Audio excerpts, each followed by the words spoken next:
SPM தேர்வு முடிவுகளின் ஆய்வறிக்கை புத்தகத்தில் அச்சிடப்பட்டிருக்கும் பிழையான ஜாலோர் கெமிலாங் கொடி விவகாரத்தில் இரட்டை கொள்கை இருக்காது என்று பிரதமர் டத்தோஸ்ரீ அன்வார் இப்ராஹிம் பொதுமக்களுக்கு உறுதி அளித்திருக்கிறார். இவ்விவகாரத்தில் யார் சம்பந்தப்பட்டிருந்தாலும் புலன் விசாரணை நடத்தப்படும். அது உள்நாட்டு செய்தித்தாளாகவோ அனைத்துலக நிறுவனங்களாகவோ அரசாங்க ஏஜென்சிகளாகவோ இருந்தாலோ பாரபட்சமின்றி ஒரே கொள்கையுடன் விசாரணை நடத்தப்படும் என்று அன்வாரின் மூத்த பத்திரிகை செயலாளர் துங்கு நஸ்ருல் அபைடா கூறினார். தேசிய சின்னங்களுக்கான நீதியின் கொள்கைகளும் மரியாதையும் எவ்வித காரணமுமின்றி நிலைநிறுத்தப்பட வேண்டும் என்று பிரதமர் திட்டவட்டமாக கூறியதாக அவர் சொன்னார்.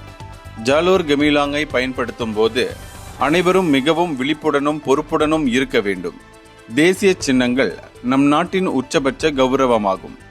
ஜாலோர் கெமிலாங் அச்சிடப்படும் போது மிகுந்த எச்சரிக்கையுடனும் கவனத்துடனும் செயல்பட வேண்டியது மிக மிக அவசியம் என்று தம்முடைய ஃபேஸ்புக் பக்கத்தில் வெளியிடப்பட்ட ஒரு காணொளியில் துங்கு நஸ்ருல் குறிப்பிட்டார்.